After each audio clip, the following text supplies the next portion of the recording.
Good evening, everyone. It's Wednesday. It's 8 o'clock. Ish. 1 minute past. It's the TNG review show. Yay! Whoop, whoop.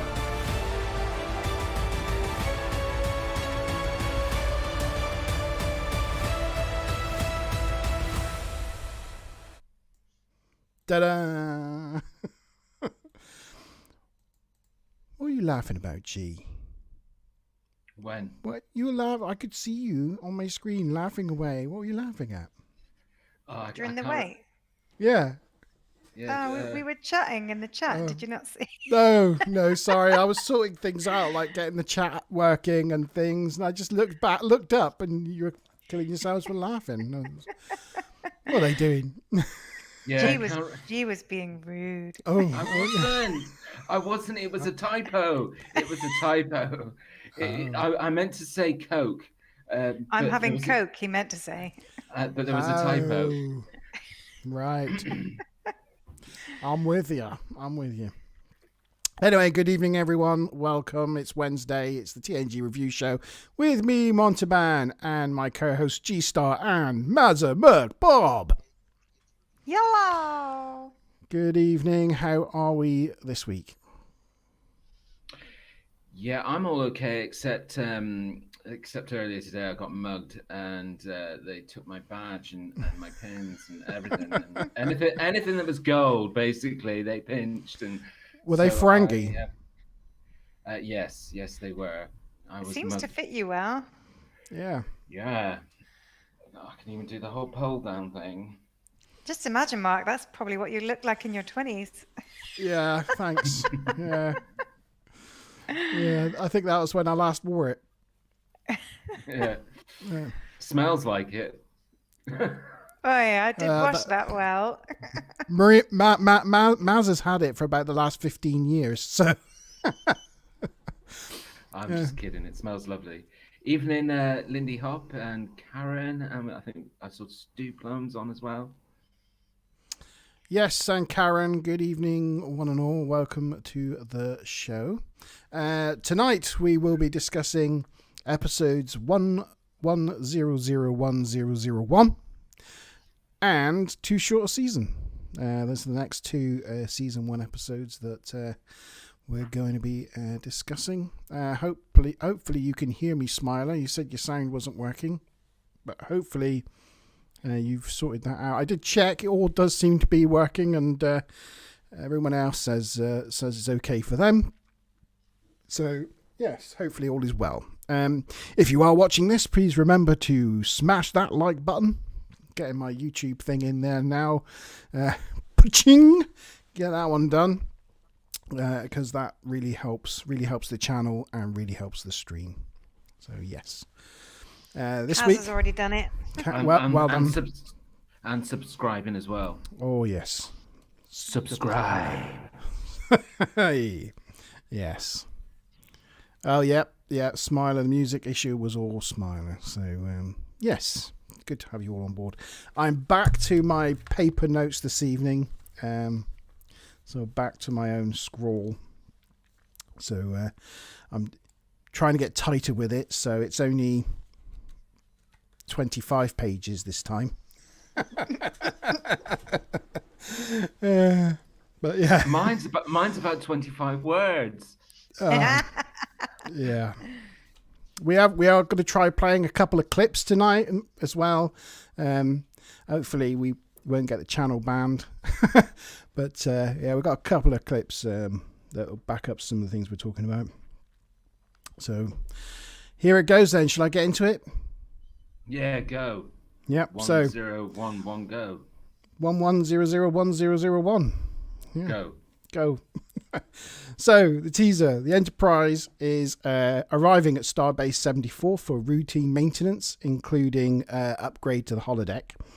And it's a beautiful shot of the Enterprise D approaching Starbase 74. And one thing about this episode is I love all those shots of the Enterprise going into starbase and seeing like the running lights on the ship and that. I just geek out at those sort of like those visuals.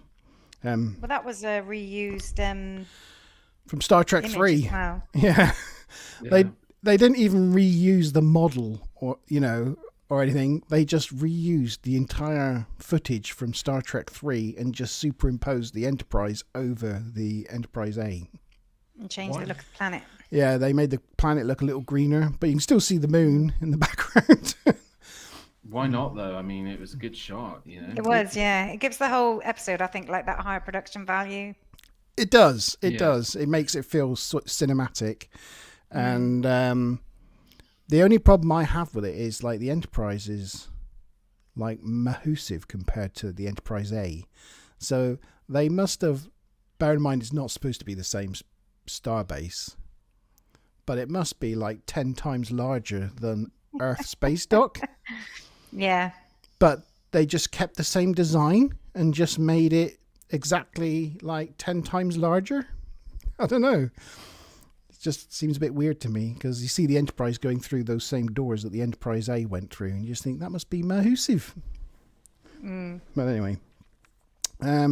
So yes, they're coming into Starbase 74 and Riker commands them to engage the mooring beams and Picard congratulates him.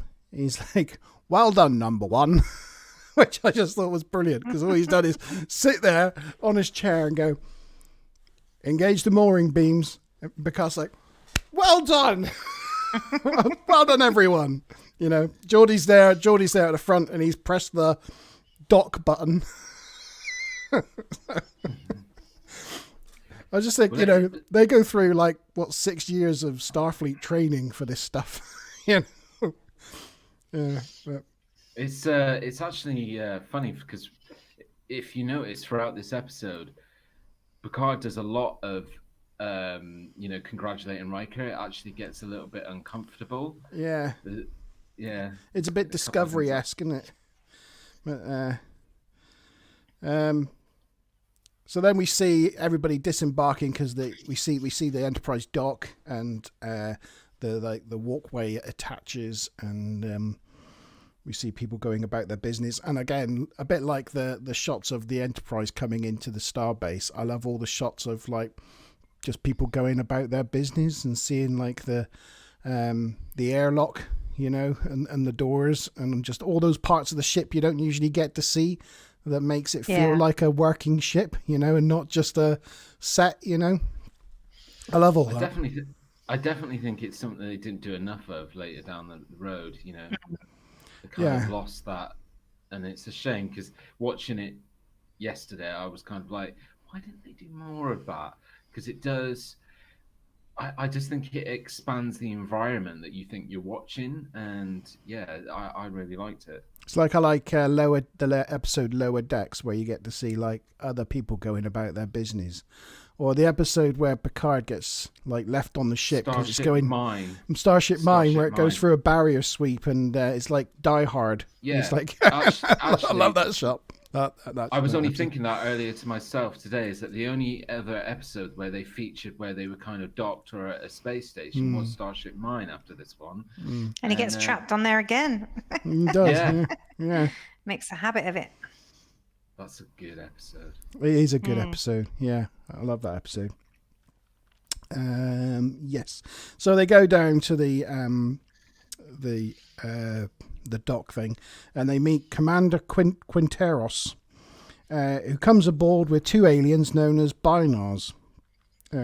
He mentions that they are that the Enterprise is late because he was expecting them a while ago, and Riker confirms that they were delayed on a mission and stuff. But Picard tells Quinteros that he's been happy with the Enterprise, and in its first missions it's performed really well for a new ship, and he's happy with it.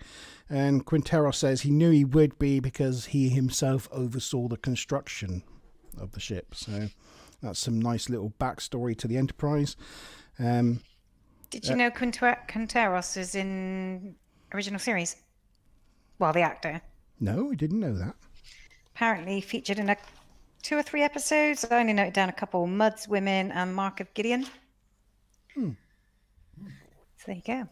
Oh, yeah. I did not know that. Fun fact. Yeah, Fun fact. I do think it's quite funny when, like, they go down to the airlock and they meet him for the first time, because it looks like Picard from the Mirror Universe with a beard just walked through the door.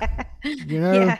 Like Spock. Normal Spock is normal, and then evil Spock is Spock with a goatee.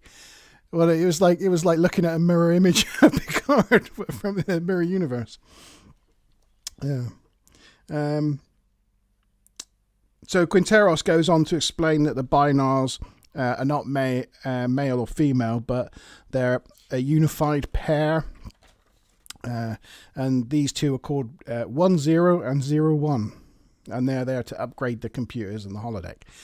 And I thought about that. If they like talk in binary and they're called 10 and 01, we later meet two more that are called 11 and 00, which is where the episode gets its name, 11001001. But what the rest of the population called? Because they just used up all the possible combinations of binary in that. I think it's probably like a John Smith scenario, isn't it? Where there's just loads of 011s. Yes, 01s. 01s and 11s, and there's just like 8 billion of them. Obviously, being linked into a planet computer system, reduces their originality in names. Yeah. Binary. Do you know anything else about the binary Binars. number? The one that the 11001001. Yeah. No, I haven't whacked out what number it is. It's 201. 201. Decimal. Yes, it is. It's also a binary approximation of pi. It's like the first however many binary digits of pi without the decimal point. Oh, is it? Just for interest. Yeah, Oh. because it's 11.001001 are the first pi binary digits. In hexadecimal, it's C9, it's I in the IBM EBSTIC calendar. But there's a whole bunch of other things. But I think those first two are the most interesting ones. Yes, it's the ANSI for the copyright symbol, isn't it? Yes. Yes. Yes, I did look that up. Yeah. Yeah, Smiler says the episode name is the equivalent of the episode being called Data Picard Riker Troy. Yeah. Yeah.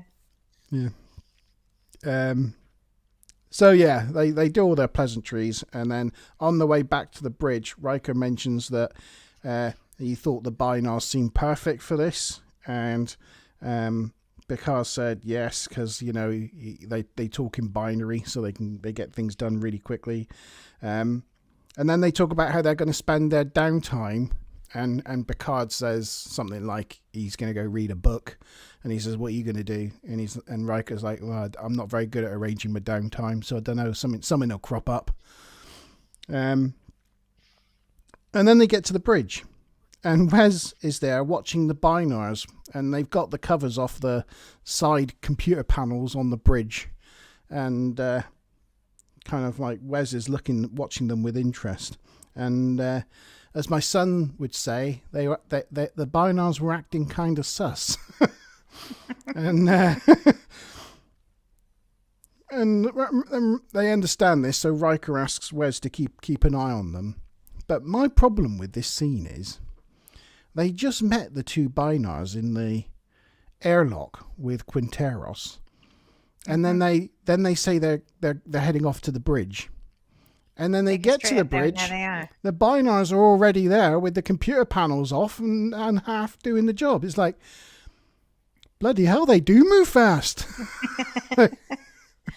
There was also another slight error is when they invited them on board or got them on board the airlock, on their signs on the walls, it was deck 25. And then they chat for a bit, and Riker and Picard walk around the corner into the turbo lift, and it's deck 36, turbo lift 5. Oh. So they somehow went from deck 25 to deck 36 by going around a corner. Maybe that's why the Binars were there by the time they got to the bridge, because they'd actually been walking around the entire ship from one end to the other, for 11 decks, and it was actually like a day later. There's an episode of Voyager, isn't it, where parts of the ship are like moving in the wrong places, and maybe that's what was happening. Yeah. Yeah, that was the teaser. We go into the intro. Act 1. It's really great though when he says, "Wes, you have the bridge." It's like, I just that thought, must have been Wesley's dream phrase. "Wes, you have the bridge." yeah, It's sweet. You can. It's well done because you can see that look on his face where he's kind of He's like all proud. yeah, bridge. yeah. Yeah, I just thought. Sorry, I hadn't been showing the pictures. Pictures. There's the beautiful shot reused from Star Trek 3, including the moon. Did you know also? You know when they're actually going into the hole. Into the hole. I don't know if you noticed. There's some rather dramatic music. When the Enterprise penetrates the starbase. Yeah. Yeah. There's this sort of dramatic music. The music is actually from the motion picture as well. Yes, it is. Yeah. It's got notes. It's got some notes of it, isn't it? It kind of merges with it. It's kind of like, give you that feel. Gives you the feels. It gives me the feels. Chills. Yeah. It's like, oh, look at that. Starship entering space dock action. Yeah, I'm coming across as a bit weird now, right? Yeah. It's good what stuff. do you do in your downtime? It's good. It's good stuff. This blood wine. It's a shame one of us isn't wearing a blue uniform, and then we'd look a bit like Wesley's top there. Right. Where Wesley Riker meets Yar and Worf. They're heading off the station to play Parisi Squares. And Worf's pretty funny. And I don't know if there's a picture of this. Oh, there you go. Absolute gopping spandex Blue suits. outfits. It's like the morph suit that Chris has got, isn't it? With the head cut off. Yeah. They Worf's like, "We will win at any cost." Yeah. And then Yar says, he's joking, he's developing a sense of humor. Yeah. Which I thought was quite funny. But what I do like, and it's a great quote, I think, when they question Worf on this, he says, "If winning is not important, why keep score?" Which I thought was which was quite a good line. They head off the Enterprise, and then all the lights go out in the corridor, leaving Riker stood there in sort of semi-darkness. And so he asks the computer what's going on, and the computer comes back to say that all non-essential places or non-occupied places are being switched off to save the data banks for the computer upgrade. And I thought, one, Riker's still there, so is the computer not like registering that there's still people in this corridor? And two, why does switching off all the lights save space in the computer memory banks? It's like, if that's the way the Enterprise is wired, I think it might be wired up a bit different. Good point. Then we go to the observation lounge where LaForge is teaching Data, or Geordi and Data are investigating Data's creativity, and Data is painting an egg or multiple eggs. And Riker says this is going to be of great interest to scientists and scholars in the future. And they're like, really? Question time. Oh, gosh. So, right, yes. Question time. Go for it. Okay, so as Mark's just established, Data was with Geordi and they're painting, and Geordi's helping Data. Data is painting what type of eggs? Is it A, Bilo, B, Rilo, or C, Xylo? Data is painting what type of eggs? B, Bilo, A, Bilo, B, Rilo, or C, Xylo? Pro tip, it's not J-Lo. Oh, we could have D, J-Lo. It's not a biro.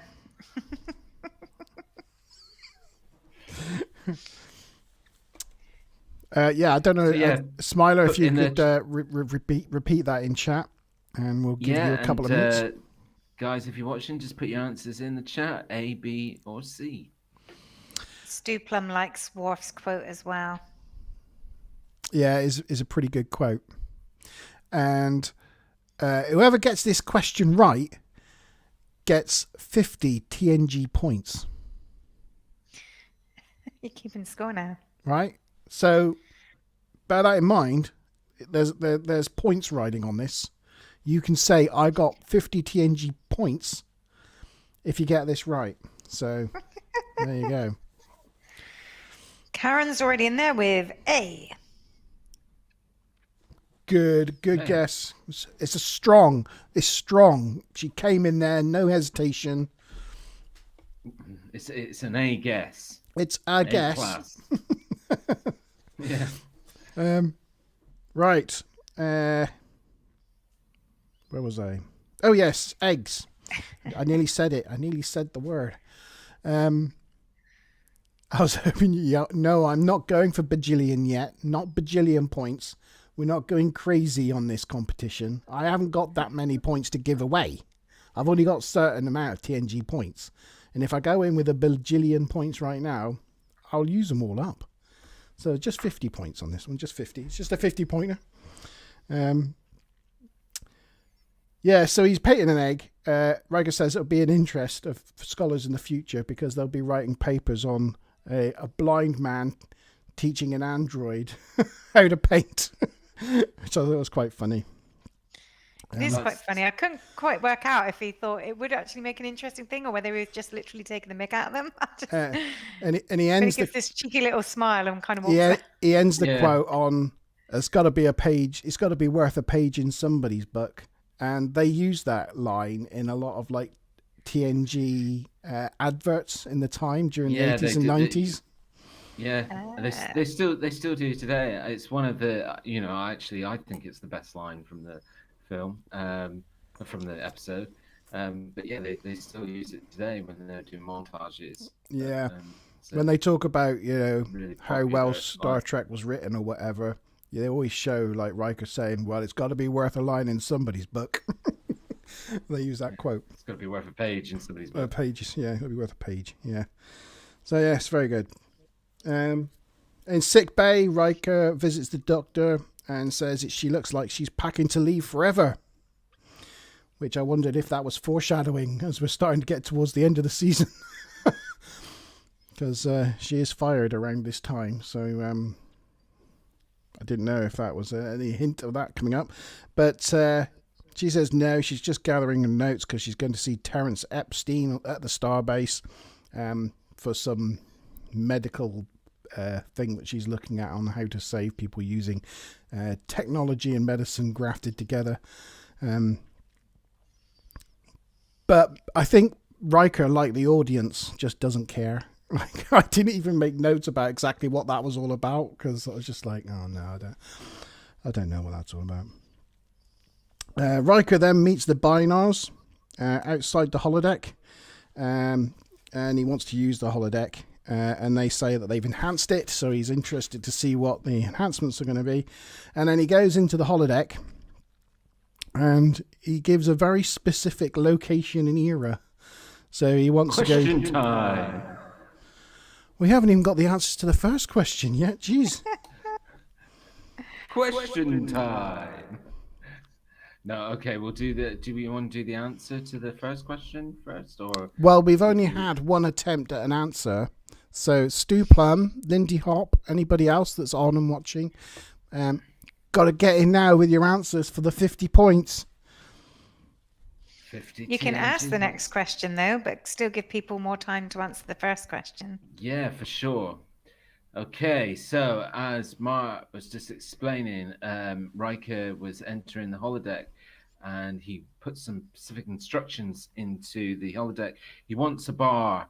Originally he says Chicago, and then he changes his mind and he says that he wants New Orleans, a bar in New Orleans. But what street in New Orleans? No multiple choice on this one, just your guesses in chat. Riker asked for a bar in New Orleans, but in what street in New Orleans? think Stu Plum's trying to cheat. Instead of Bilo, Rilo, or Xylo, he's just put Ilo. That's cheating. Well, We need the consonant on the front. it needs to be A, B, C, D, or E. J-Lo or Biro. Yeah. Yeah. Yes. So he says... Stu Plum says Z. I take it that means Xylo. Xylo. Yeah, that's Xylo. It's Stu Plum is right. Yay! Well done. 50 points. 50 Good points. guess. 50 Good guess, Karen. crisp points for But Stu Plum. the correct answer was C, Xylo. No points for you, Karen. Sorry, Xylo Karen. eggs. Sorry. No, not this time. You get plenty of points on Fortnite, but no Yeah. Star Trek points yet. No TNG points for you. But you never know. Maybe you can redeem yourself at the next question. Yeah. So, Riker entered the holodeck and asked for what street in New Orleans? But he doesn't just ask for a street. He wants the holodeck to produce a certain bar on a certain street, probably at a certain certain time of place. day in a certain year. 2 And it's like, a.m. wow, is the holodeck able to like perfectly generate every room everywhere any year? It's like, Yeah. how does it know? But it does it perfectly, and then he asks for for a jazz band, and a bone. He wants a bone. And Bone? yeah, he asks for a As bone. in a trombone. Oh, right. That's what he does. He said, like, a band. I want a band. I want a bone for myself and an audience. And then he wants, he wants a more intimate audience. It turns out he just wants an audience of one.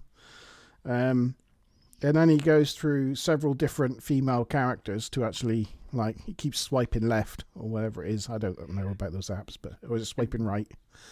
Do you know what I find really funny about this scene is that every time the holodeck produces a new woman, Yeah. it's further and further away in the room. All right. And, Yeah. I was thinking, oh, it's going to get to the point where the woman's so far away that he's going to like her anyway because he can't see her. Yeah. Yeah. Oh, or Karen's guessed Bourbon Street. Bourbon See Street, See never if heard of anybody it. else. Yeah, has see got if an anybody answer. can beat Bourbon Street. And eventually he stops swiping left and he settles on the character we'll come to know as Minuet. I've been forgetting to do my thing. Change the picture. There's the bar with the band, and and there she is, the lovely Minuet, who's got very 80s hair. Now looking back at it, it's like, oh gosh, that was a look, wasn't it? Well, all of the women that the holodeck was presenting had very 80s hair. Yeah, they did. It's ironic, really, because I think he asked for time period 1920s or 1940s. I Yeah, can't remember. not the 80s. But her hair it just isn't suiting to the time period at all. No. I do think Or her clothes. I do think she looks a bit like a young Kate Mulgrew. Do you know, I thought that same thing, but I thought people thought I was crazy. No. She reminds me of her so much. Yeah. I agree. It I does can't- look there, but I still think you're crazy. Okay. just as a matter of point. Just- Yeah, you are crazy, but Yeah. yeah, she does look like Kate Mulgrew. yeah. It's just some of the way with like her expressions on her face and stuff. It's just very, very similar. I can't. Yeah. No. The mouth is very similar. Yeah, it's just there's sort of expressions. But then he walks over and he gives it all that. What's a good-looking girl like you? Waiting in a computer generated Generated. gin joint like this. Yeah, You can tell how I picked up girls in back in the day, can't you? I'm really good at that sort of thing. Like getting tongue-tied. Yeah. What's a knockout? What's a knockout like what's you that? waiting in a computer-aided gin joint like this? Yeah, that was the line. Anyway, What's a girl like you doing in a juju? That's me all over, really.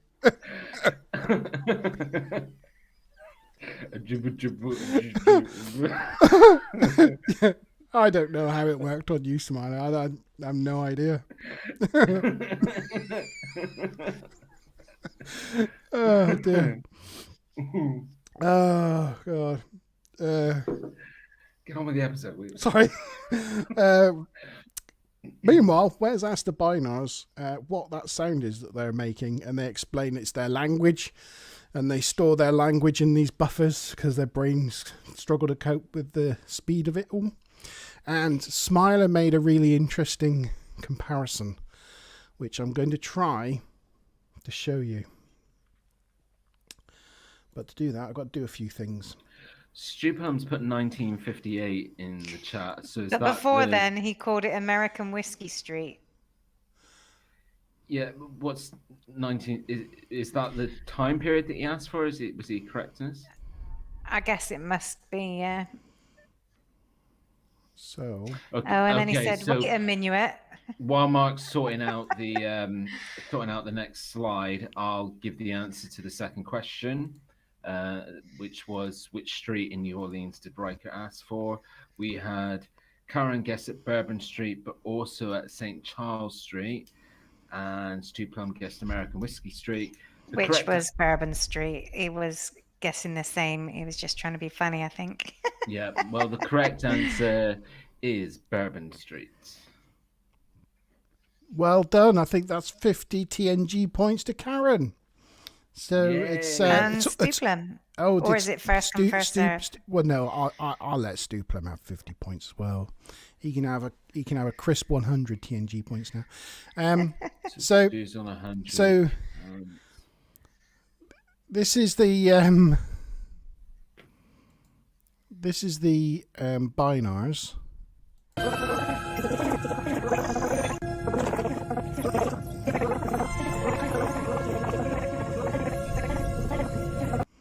Right. Mm-hmm. And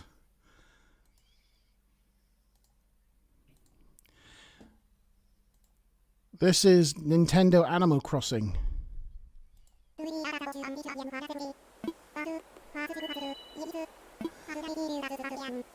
I can't hear them, but that's fine.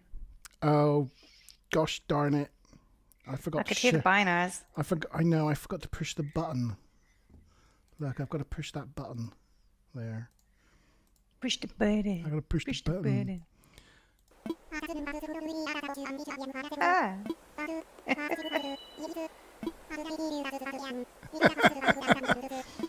What has Star Trek Next Generation got in connection with Animal Crossing? Anyway, there we go. Dunno. There we It's go. interesting to know they're talking in binary, though. Yeah. Well, that's Very it, clever isn't for it? barnyard animals. Yeah. Barn. We didn't know that, but there you go. There we go. See, Wes was still stood there staring at the Binars, and I just wonder, has he literally just been stood there staring at them for hours? Yeah. Like, wouldn't they think he was a bit weird? I don't know. Anyway. Well, Riker did say keep an eye on them, and Wes And he literally does. Wes to his word. Very diligent. Yeah. Picard goes down to visit Riker in the holodeck.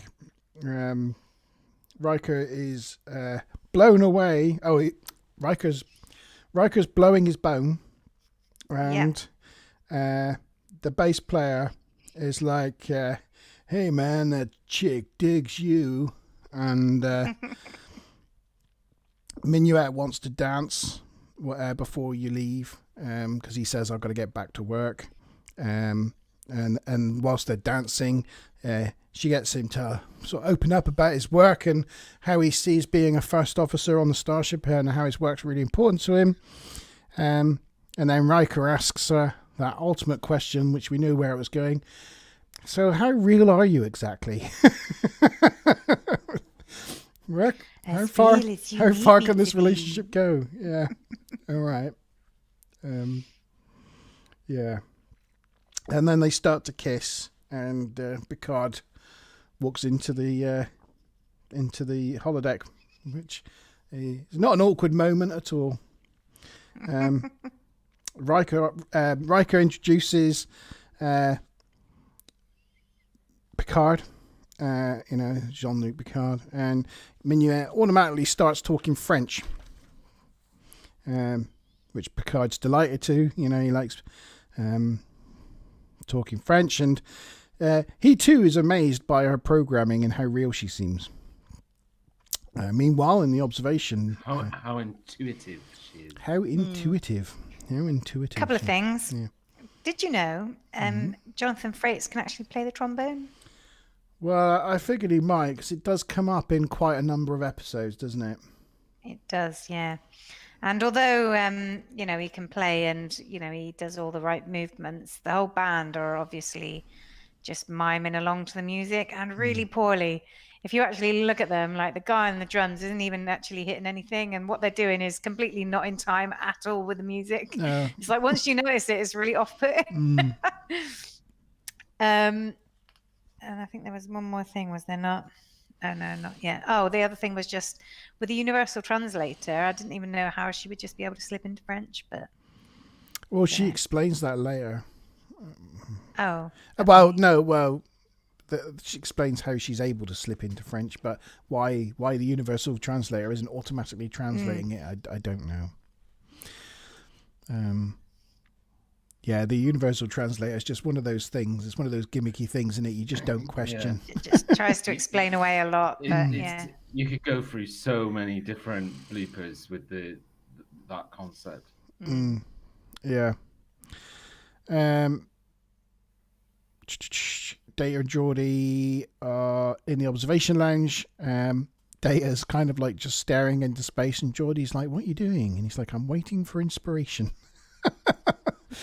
When Wes comes over the comms, to inform them that there's a containment problem in engineering with the antimatter containment, and he's like, "You need to get up here," and they're like, "No, we'll go straight to engineering."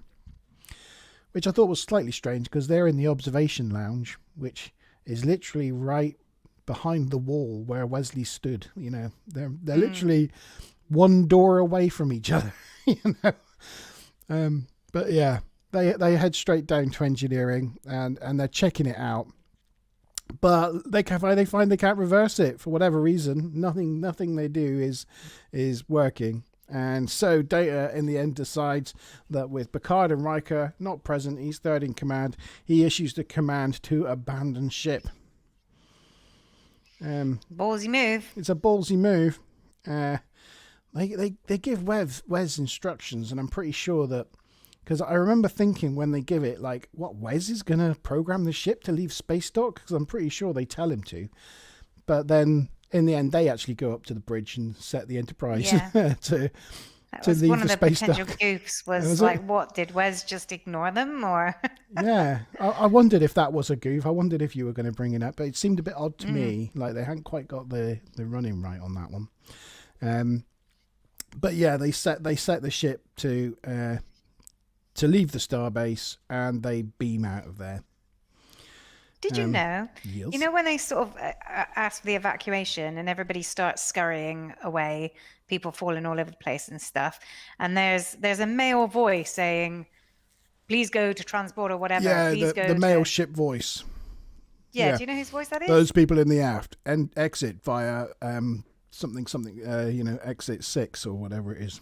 Yeah. Yeah. Do you know whose voice that is? No. Never believe. Michael Dorn. Is it really? All right. It doesn't even really sound like him, but yes, apparently it is. It's one of the rare few occasions we hear a male computer voice in Star Trek: The Next Generation. It doesn't, And Michelle Barrett does the computer voice for the rest of the episode, but the emergency escape voice is Michael Dorn. Oh, Never knew that. It's interesting you say that, actually, because the rest of the computer voice that was done by Michelle Parrott, even in this episode, at times it doesn't sound like her.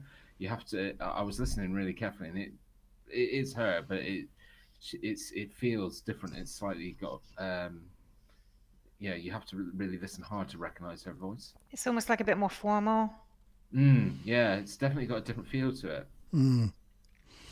Smiler reckons, what happens if Picard was in the loo and he didn't, he was just going through emotion, and he just didn't reply at that particular second.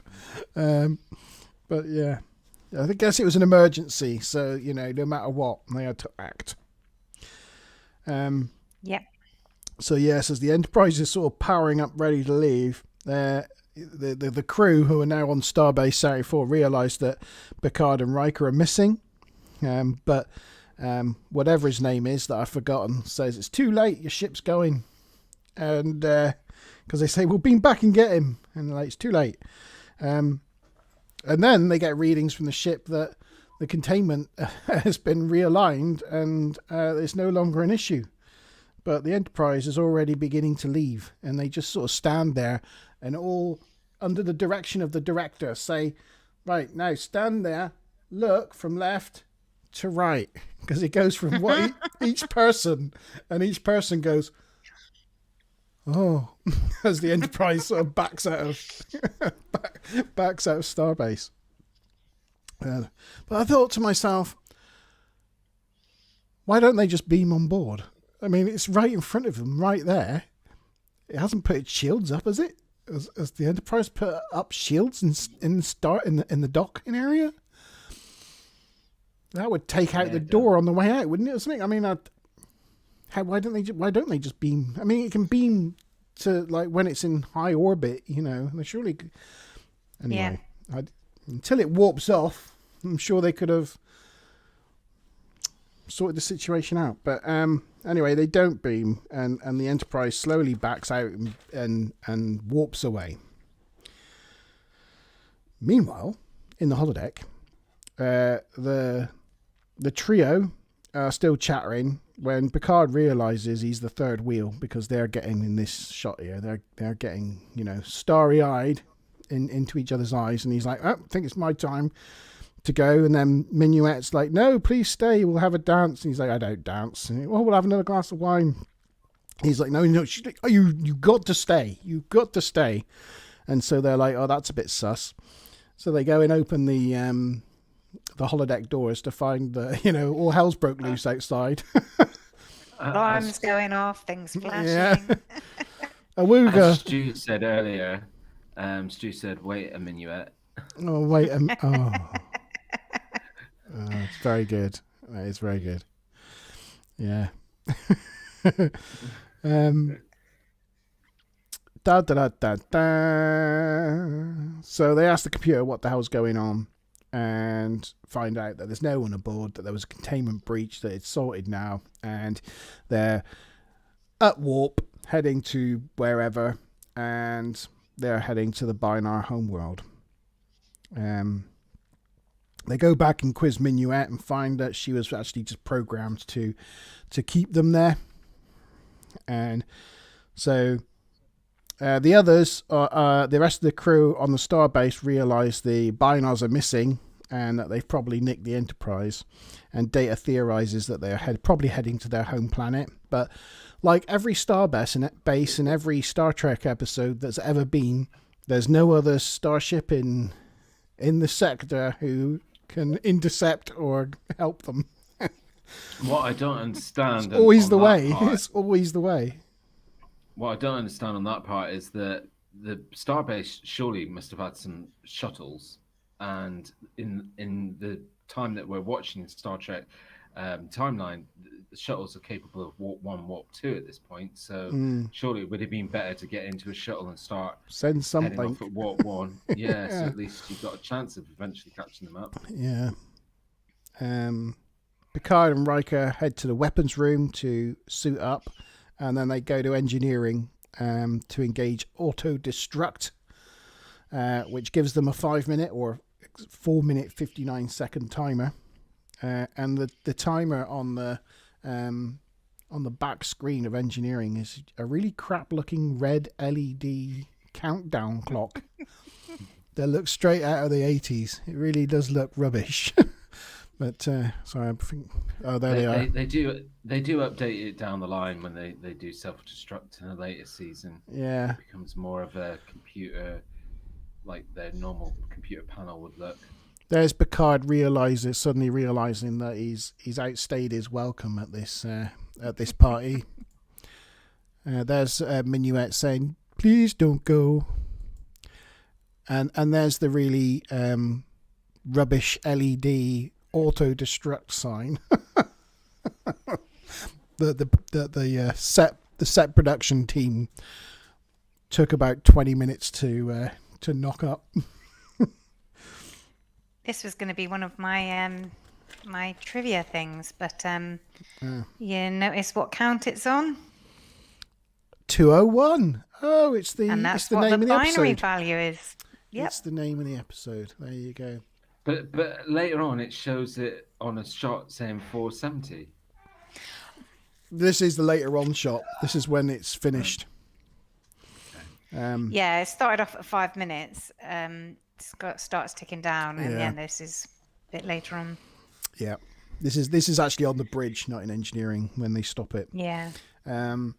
Data on the starbase, Data's feeling responsible because he's like, this is all my fault, and they're like, no, you can't be on duty forever, and he's like, actually, I'm an android. I can be on duty forever. I was wasting time being off duty painting when I could have been doing my job.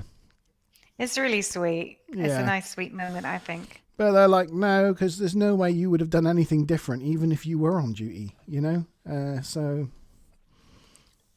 there was nothing to be done. Picard and Riker can't get onto the bridge because the turbo lift's closed, so they decide that they're going to beam onto the bridge, and they're going to do it simultaneously. Beam at two different parts of the bridge to catch the Binars unaware. So if one of them gets their Question attention, time. yeah. Question time! Yes, Captain and Riker are beaming onto the bridge, but what position does the captain beam to? A, port forward, or B, aft?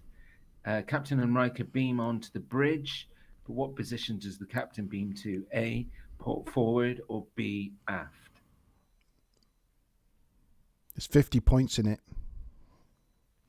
I was wondering whether, as there's only a 50-50, should I go for 25 points?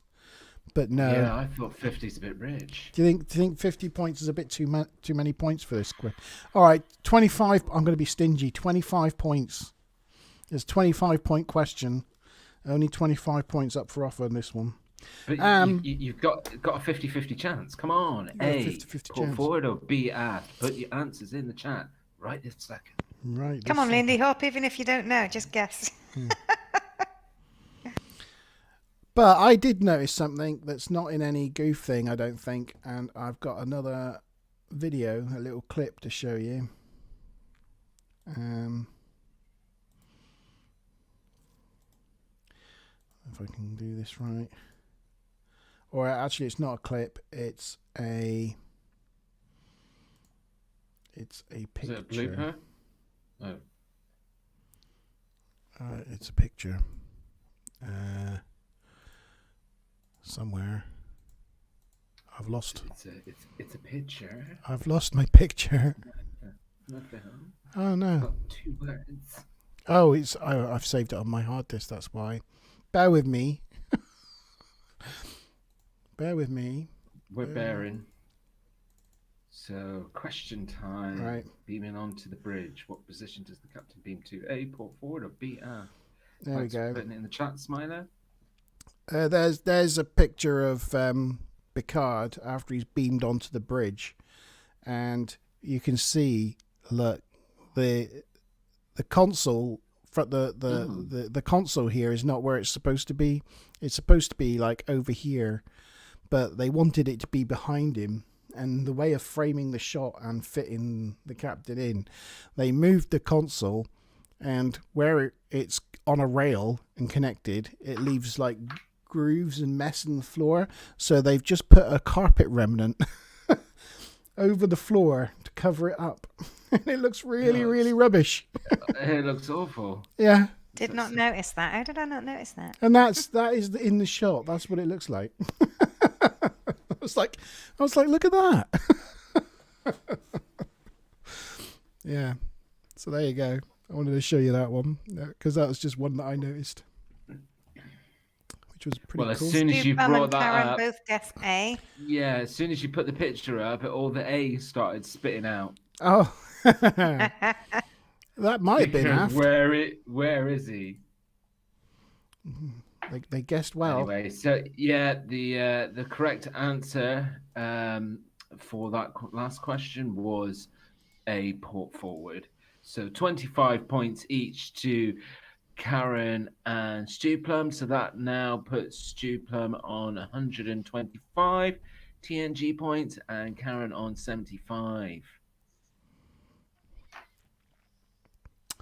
Oh, you're actually keeping score. I like that. Yeah, I've been keeping score. Sorry, I hadn't realised. What was the point of giving points if you weren't going to?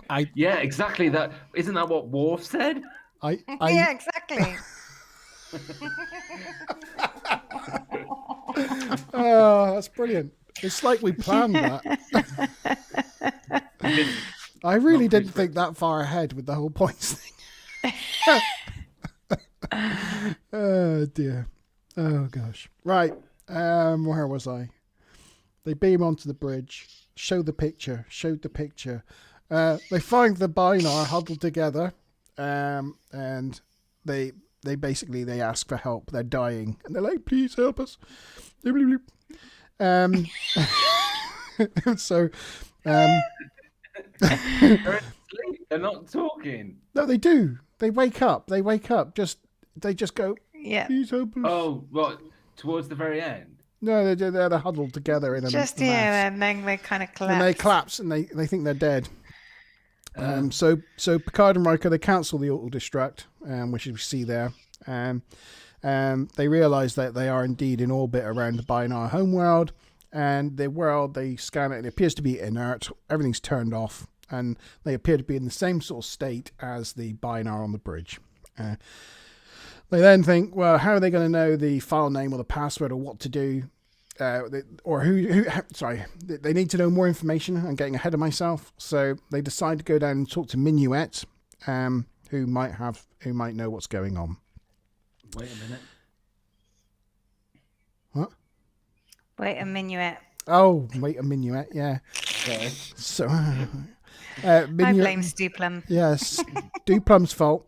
Minuet tells them that their star in the Bynarr system went supernova, and they realized that the EMP was going to destroy their computer and therefore their civilization. So they needed the Enterprise to be able to store their computer on it and then use it to resurrect everything. But the whole plan kind of went sideways because the star went supernova before it was supposed to, and the Enterprise was late getting to Starbase 74. So they're late, and that's why it's all gone wrong. Starbase 74, by the way, it's a reverse 47 reference. Oh, Just it is a reverse 47 reference, yes. Because 74 is actually within that that mathematical theorem. 74 as well as 47 is also supposed to occur a naturally high number of times in nature. So sometimes that's how they put the 47 reference into Star Trek episodes, is by reversing it. But also, if a star had gone supernova, wouldn't that have just wiped out the solar system? Well, yeah. Sorry, just to mention as well. We were talking about the clock earlier on, and when they start the auto destruct and they start to go to leave from engineering to go to the weapons room to pick up some weapons, when they leave that clock, it says 470, which is obviously I thought you were going to say something about it because of the whole 47. No, I thought it was counting down like Starts at 59. 4:59. The last time you see it, I'm pretty As sure the shot 470. leaves it, it's the last thing you see. It's Is it? 470. Oh, Ah, didn't know that. there you go. Funnily enough, I was watching Penn and Teller yesterday. Right? I was watching Fool Us. Can you feel? Is it Fool Us, Penn and Teller, where magicians try to see if they can fool Penn and Teller? You ever seen that on CW? Yeah. And there was a magician on there, and he asked, in a part of his trick, he asked Penn, or is it Teller, the one that speaks, the tall one, to think of a number between 1 and 50. And Penn goes, 47, obviously. So then I thought, oh, a 47 reference. Yeah. Yeah. There's quite a lot of people in California who sort of subscribe to that, Yeah. like embedding it and stuff. So they go talk to Minuet. Minuet tells them Starbucks. Oh yeah, went there. It all went wrong. But yeah, so they're willing to help them. But they need to know the file name or the password. So she says she doesn't know. She has not been programmed with that information. So they contact Data at Starbase 74 for advice, and Data says, well, usually with passwords and things, people use names, which I thought was the most obvious piece of advice about passwords that there's ever been. And they look at the heap of binars, and they're like, can it be that obvious? So they put in 11001001, and it's right, but it doesn't work. And then they realize, well, they work in binaries, so maybe they both have to put it in at the same time. And they try that, and it works. It's genius. But did you notice the kind of slight plot hole there then?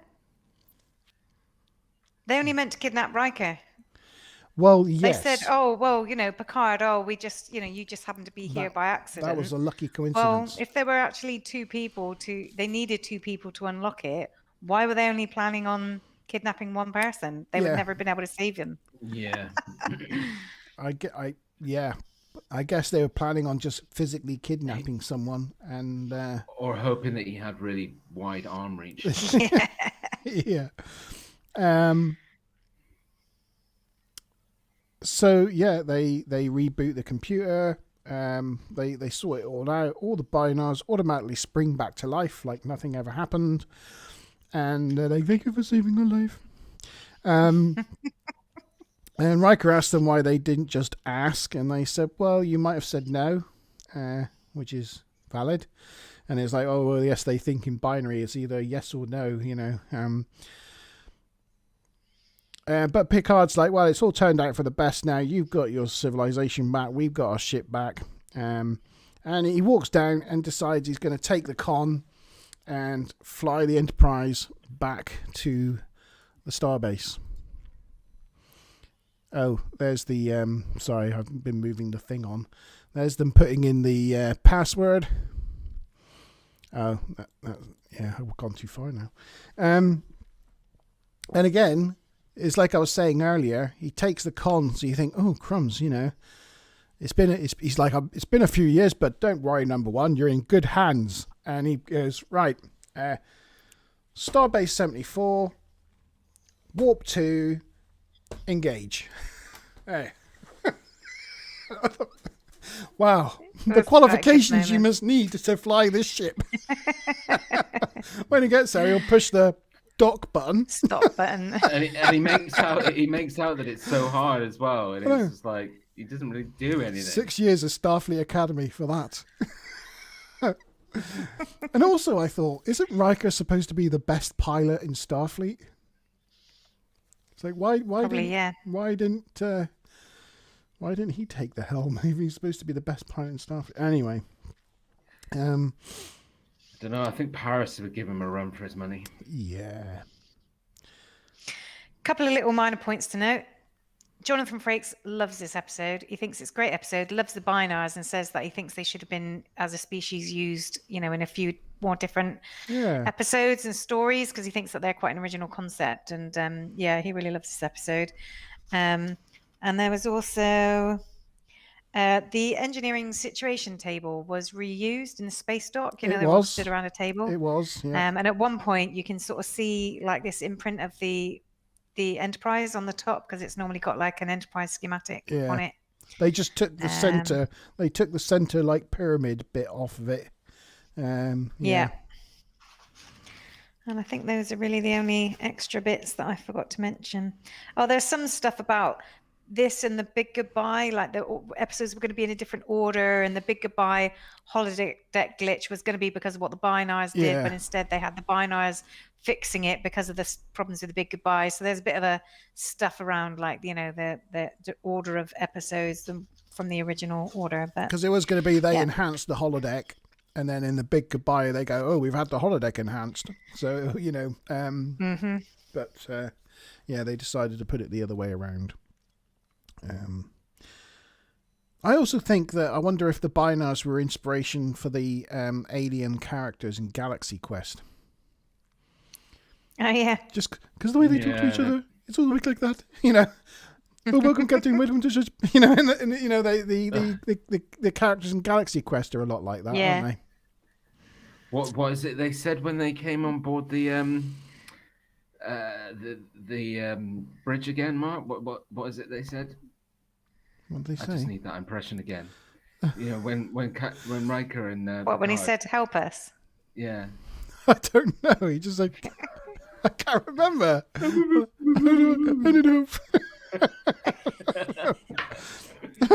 I mean, the Binars, obviously, they were all played by young women. Yeah. They were originally going to do them as children and have them even smaller, but there were some sort of technical difficulties around the number of hours that children could do and stuff like that.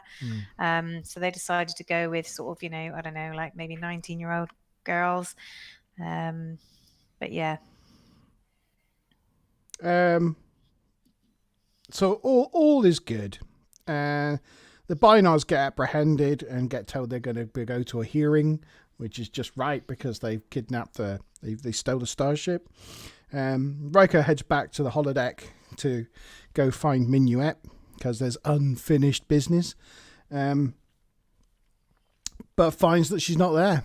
When he gets there, you think that she's there because there's still someone sat where she was, but when he looks at her, it's just that lady instead, the fake Minuet, which I think's an upgrade, to be honest. Yeah, she looks prettier. Yeah. I think he should be pleased, but he's not happy. Well, she definitely looks like she's wearing a wig. Yeah, that's some Yeah. pretty terrible hair. You can change Yeah. that in a holodeck now, can't you? That's easily changed. So Riker goes back to the bridge and tells Picard that, you know, she's gone. And Picard tells Wait a him that, minute. what? Wait a minute. Oh, shush. You get him every time. Shush, stop doing that. It's annoying. I blame Stu Plum. But Picard's telling him that some relationships aren't supposed to work. Some relationships aren't meant to be. Yeah. I mean, throughout this whole episode, Picard does feel like he's definitely on happy pills. Because, you know, like I was saying earlier on, the way he kept sort of saying well done to Riker, there's one point where he goes, number one, well done, like that. And then later on, when they've, you know, all wraps up, he's like, oh, don't worry, it's all fine, we've got the ship back, it's okay. They kidnapped the ship, but it was for a good cause, don't worry about it, let's move on. Yeah, he's definitely had his happy pills. He is, yeah, but they do get arrested in the end, which is only right. Well, no, they get escorted to a hearing, not arrested. Well, they probably will be. Well, I would have thought so. Whipped. Yeah, but yeah. Well, Anyway, there we scores. go. That was Crumb's scores. What did I do with my paddle? I lost my paddle. You must get the stream then. I was going to say check the bedroom, but that's just wrong. Oh, that is wrong. Oh dear. Although, good idea. Well, how Right did then. I not write down the scores for the last episode? It was something one, Angel 1, wasn't it? Yeah. Oh, I forgot to write those down. I tell you what, I can do something. I'm going to do something right now. Yeah, I am. It's impressive. This is impressive. It's not impressive. It's the scoring matrix.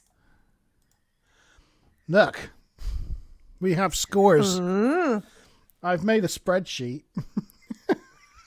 be exciting.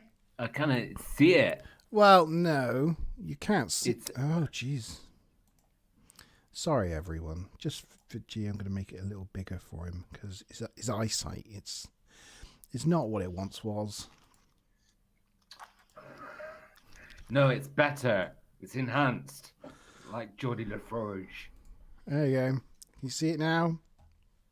Oh, we all scored 2, didn't we, for Angel 1? Wasn't We that it? did. Yeah. We did. So it's hiding. No, the battle that's in the lead with Naked Now. Yeah, the battle. Oh, I can't. I'm trying to click on it in StreamYard. That does not work. The battle and the Naked Now are currently in joint top place, and Justice and Angel 1 are in bottom. I must have missed that show that included the battle. What? Just remind me. That's where the Ferengi give the Stargazer back to Picard and make him think he's Ooh. back in time, and it makes him do It's the on the Picard Stargazer. maneuver on the Stargazer. Oh yeah. That is that. It's a good that's episode. Fairly good. Yeah. Um, I'd say it was better than. it's just the way it Okay. comes out sometimes, you know. Yeah. Okay. You scored the We don't battle all 8. always agree. You were the decisive factor in what pushed the battle over or up to the Naked Now sort of level. Yeah, it would have come slightly under it if you hadn't given it an 8. But anyway, shall we score this episode? Scores for this one. Ready? Ready? 3. 1, 2, 3. Oh, it's a strong one. 887. So that would be the highest scoring one so far. I have to admit, Yay. it is one of my favourites of the season. It's definitely one of my favourites, and I've scored it joint high. You know, it's my joint highest score with one or two other episodes. That's a good point. We should have asked the guys in chat to put their score. Stu Plum's put 8. Yeah, we do normally ask them their scores as well. Yeah, 8 from Stu Oh Plum. yes, sorry, chat. Decent. Aligned with our thinking. It's now our highest scoring episode this season, Yep. which I think's deserved. You know, it's definitely probably one of my favourite episodes of the season. I do like Riker. I do like this episode. I just like the feel of it. I like seeing the parts of the ship, and I like the epicness of the Star Dock scenes. I like the whole them running around the empty ship. I like the Bi-Knives. I think they're interesting. It's quite fun. Do you know what's interesting on doing some of this review is that, you know, we've obviously been watching TNG for quite some years and throughout those years. But some of these episodes, you know, may have not watched it for a couple of years. And the funny thing is, watching this episode yesterday, you know, I always had a lingering memory that Minuet was in it much more than she is. Like the period of time that they were with Minuet and talking to Minuet. Yeah, that was it. And so that must have been something that made a resonating impression. Do you know what I mean? And it must have made a resonating impression on other people involved in the making of the program and fans as well, because it obviously features Minuet later down the line in another episode. Is it not Redemption? I had it last week. Yeah. But yes, Can't remember. the name. and it's very rare for a character to Future especially Imperfect. Future Imperfect. That's That's it. It's very rare Bolt for out of somewhere. it's very rare for a character, especially a holodeck character, other than Moriarty, to sort of pop up again as a repeat. Apart from the obvious. Oh no, that's not TNG. Yes. Right, so we move on. We're only 1.25 hours in, and we're on episode 2. We obviously enjoyed that episode. I think we enjoyed talking about it because I only quoted like several lines. I didn't put in like all streams of dialogue this time. I'm trying to be We better. can whip. We can whip I will through tell this you one. though, this next episode, I have almost no goofs or trivia on it. Compared to the Okay. last one, there was not much input at all. We might be able to just rattle through this one then with a bit of luck. Yeah. Let me just get the old pictures sorted out. Intro picture up. Get the pictures sorted out, innit? So this next episode is called "Too Short a Season." I think, like many of the season 1 episodes, it's almost a direct copy of the name of an original series episode. It was like a short season, or I don't know. It's something very similar. Yeah. Okay. Right, so the Enterprise is orbiting, I think it's Persephone? Yeah, you're right. Persephone 5. Yeah. To confer with an Admiral Mark Jameson. Starfleet has received a transmission from Mordor. No, Morden 4.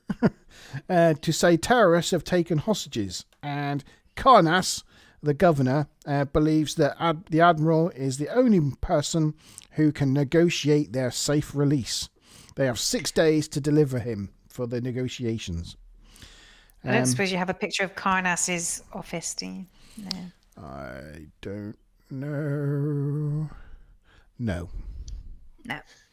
It's Well, got two behind like him, he has, eagles like- on each side of his Yeah, screen. and he has all these weapons mounted behind He him. does, yeah. So 2 of the weapons, I think one of them came from Rathakan. One of them was from, One of them's an Search old for style Spock. phaser, yeah, from the movies. I noticed and then that. there's a couple of other bits from, I think props that came from Encounter at Farpoint, and then there's a staff as well on a shelf behind him. I don't know if you noticed, but it was Portal 63 from The Last Outpost. Was it? It was Portal's staff is mounted on a table as well. They're just throwing things in there at this point, aren't they? Yeah, it's like, what props have we got? What have we got? Stick them all on the wall. Yeah. Brilliant. Picard wonders why Karnas can't deal with the problem himself, but the Admiral tells him that he himself dealt with a similar incident 45 years ago when Karnas was a young man, so maybe he just remembers that and realizes that he's the man to deal with it. The Admiral tells him that he will be boarding at 1500 hours, and Picard acknowledges that. And as they come off the communications, Data tells him that actually, sorry, it's 1500 hours. So Picard asks Riker if he's ready to go down to the transporter room and pick him up. And it is at that point we've got a little video. So I've just got to do a quick stop sharing. Share. Bear with me. Remember to click the share audio button. And this is actually a clip from this episode. So he's just said, he's just asked Riker, to go and meet him, meet the Admiral in the transporter room. The audio at the end has been added on, but ignore that. Well, number one, let's go and welcome the Admiral aboard.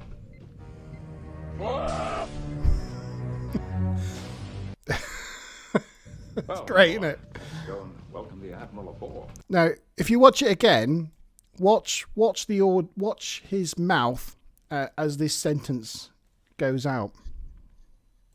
Well, number one, let's go and welcome the Admiral aboard.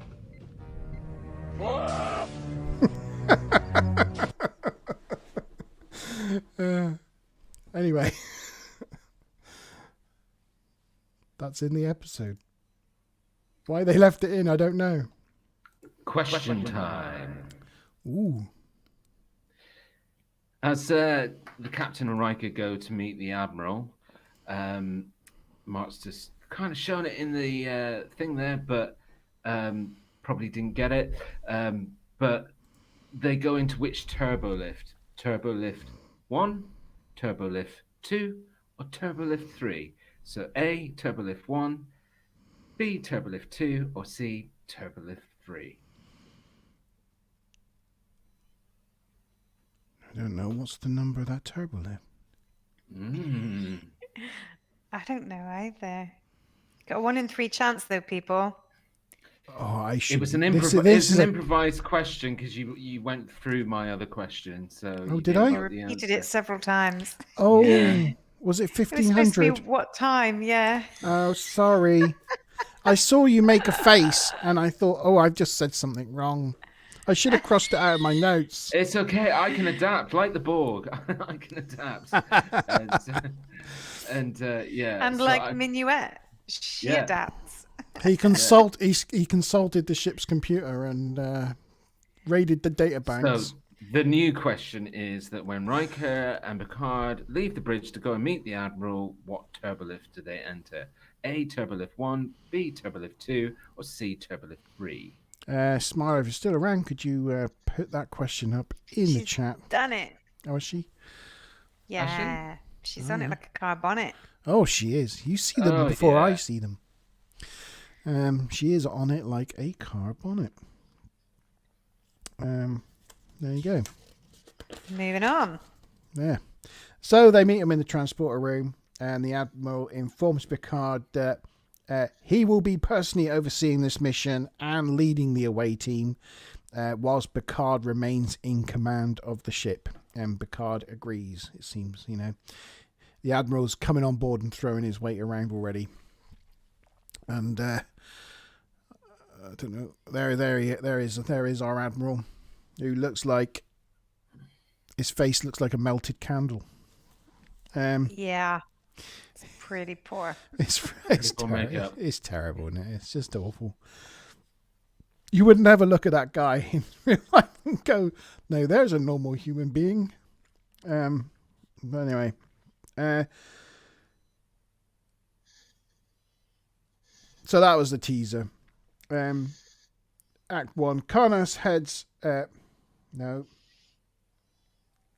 Oh, Karnas hails. Connor wants to speak to He Jameson. hails. He hails. He doesn't head. He hails. I can't even read my own writing. He wants to talk to the Admiral, Admiral Jameson. He says time's not been kinder to him, and it definitely hasn't, as it looks like he's been in some sort of radiation accident. The Admiral wants him to outline their demands, but Karnas says they will only talk to Jameson himself once he has arrived. Riker doesn't think that Karnas knows much about what's going on, but the Admiral says that he's wrong, and it's that he told them a lot, actually. Troy senses that he was holding back just from his body language and things, because obviously he's long distance through the communications. And the Admiral says that it's just that the Governor doesn't want to admit defeat, and that he's proud. Beverly then signals and wants to the Admiral to come down to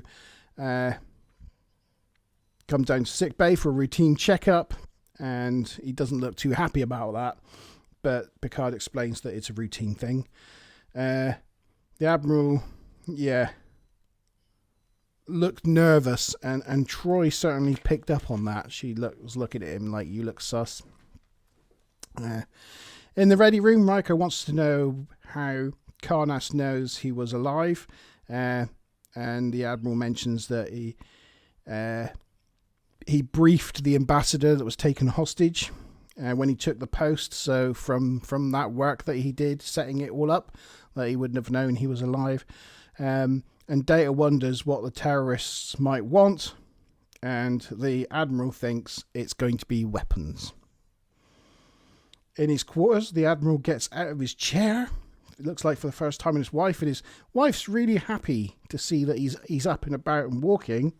And but it doesn't last long, because he then has like an attack, a spaz attack, and like a fit, and she wants to call sick bay, but he's like, no, I'm fine. The doctor said that would be that I'm going through bodily changes and it's a natural thing. And I do feel sorry for the wife in this episode because she's just basically married to, well, I can't say the language that I was going to use, but he's a Wally. The Admiral's a Wally. He's a typical Starfleet Admiral. Admiral don't get a good rap in Star Trek The Next Generation or any Star Trek show, really. They're always portrayed as a bit of idiots, really, or bad guys. You can tell we just don't like this episode. That's why Picard never wants to be one. Yes, right. Or Kirk. Kirk never wanted to be an admiral either, did he? And he was really proud when he got demoted back to captain in Star Trek 4. It was like, you've saved the Earth and the entire Federation. So congratulations, you've been demoted.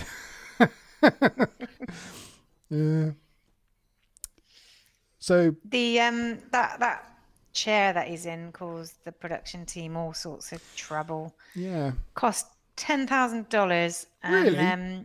Its mobility was not right, and it kept breaking down. They had all sorts of problems with it. It looks like a cheap piece of what do you call it? Well, they make like boats out of fiberglass. Well, it probably is. I imagine it's like a little sort of electronic scooter underneath that they've plastered a load of fiberglass on the outside. Parts on, yeah. But I think because it has like low ground clearance, it couldn't get around very well. Like every time he enters a room and it has to go over like a little ridge and stuff, it caused them problems. They learned a lot from that. In fact, they took those lessons. There's that episode with, I can't remember, I think she's called Ilara or something, but in Deep Space Nine, with the lady who comes from like a different gravity, Alara, and she floats around in her, can't remember the name of the episode, but they went for a really kind of skeletal version for her, wheelchair, because they didn't want something big and bulky and clumpy like this one. That's a good episode. Swear, that episode. The Doctor's a right idiot in it. They reused that chair. Well, it looks basically like the one Pike used in the original Star Trek in the Cage. And I think they might have been going for like the a similar look. Sorry, the Menagerie. Yeah. I think they were. That episode that has the creature that climbs through their mouth and attaches to their brainstem and controls them, and they go to they have to go all the way back to Earth to Starfleet headquarters. Conspiracy. Yeah. Has that been already? Or No, it's the last episode in this season.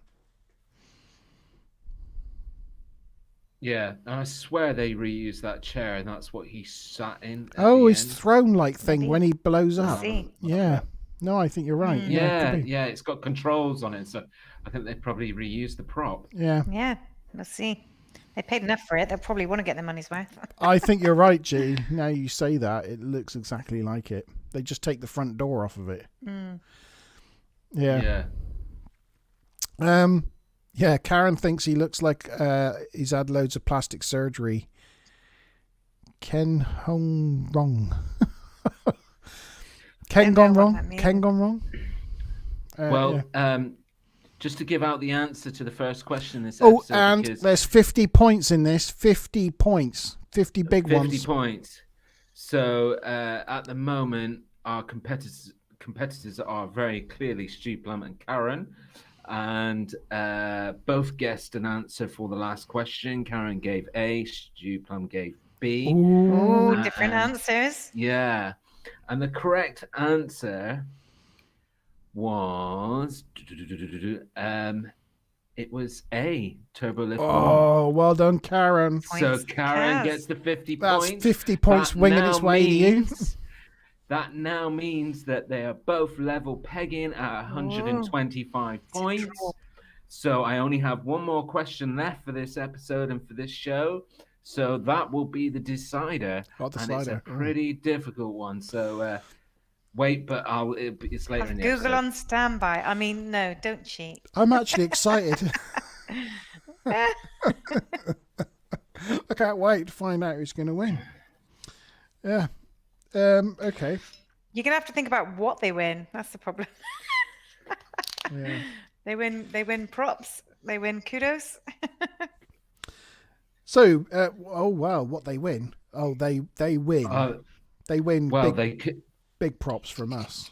I mean, that's what more are you going to want? Respect from the TNG review crew. You know. Or if they want, they could win the prize that for the next show of the TNG review, that they can pop on and, as a guest, quickly ask a question to the rest of the audience. Ooh. Is that a So they- prize or a forfeit? Well, it's whichever way you look at it, it's all a bit of fun. Right, I'm carrying on with this. Beverly reports that the Admiral, as medical information's come through, and it all checks out and looks fine, apart from the fact that his medical information wasn't from 2 days ago, but was actually from 2 months ago, and he lied about it. And Picard's like he's old, he's forgetful, you know, and kind of dismisses her, and you can tell that he suddenly senses he's done a wrong by dismissing Beverly so quickly, because he's then a right suck up, and he's like, well, no, you know, I know you're really important, you know, and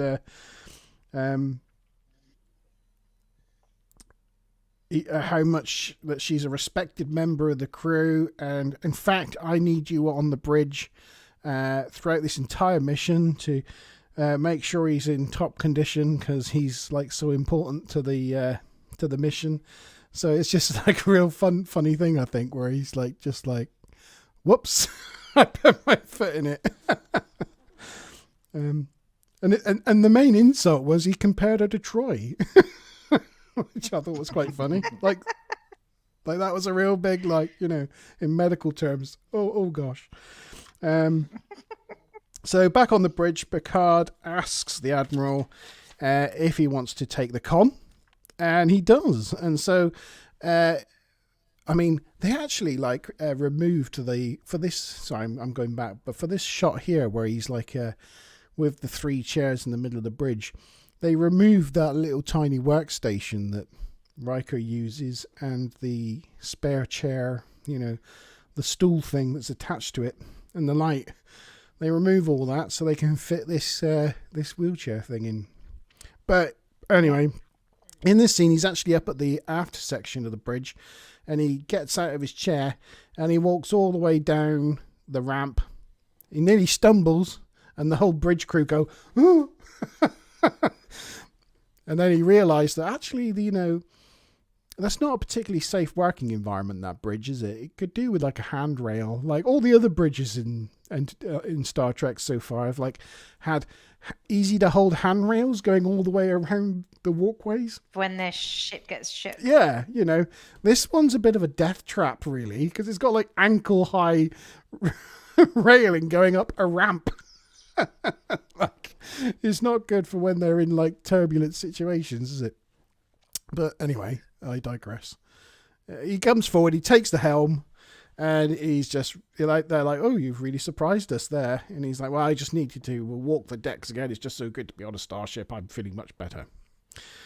But Beverly You takes. do a better voice than he does. Yeah. Awful actor. He's not very good. And I did notice. I was very, very drunk. I did notice that he's just one of those chaps who can't pronounce his R's. So he pronounces his R's as W's, like the guy from The Big Bang Theory. Yeah. So it's quite funny how he And raps. Jonathan Wass. Jonathan Wass. He talks a bit like that. So, well, no, he's not from London, but yeah, he's one of those. You know, pronounces his R's with his tongue, so it ends up sounding like W's. That's a good idea for a prize, Maz. Karen's just put in chat.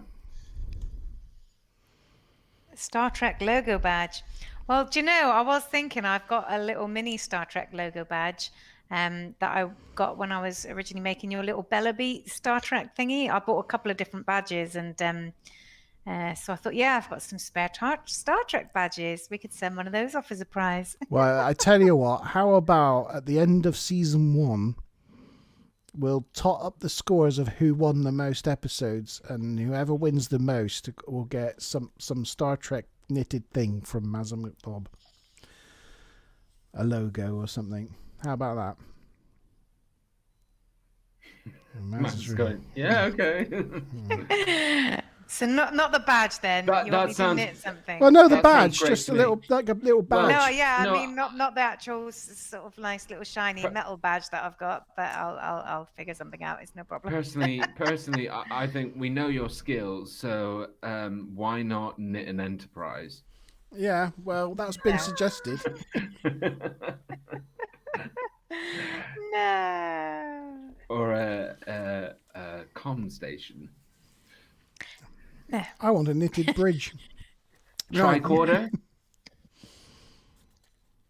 Anyway, just a little, Anyway. just do a little thing. Anyway, we'll work something out.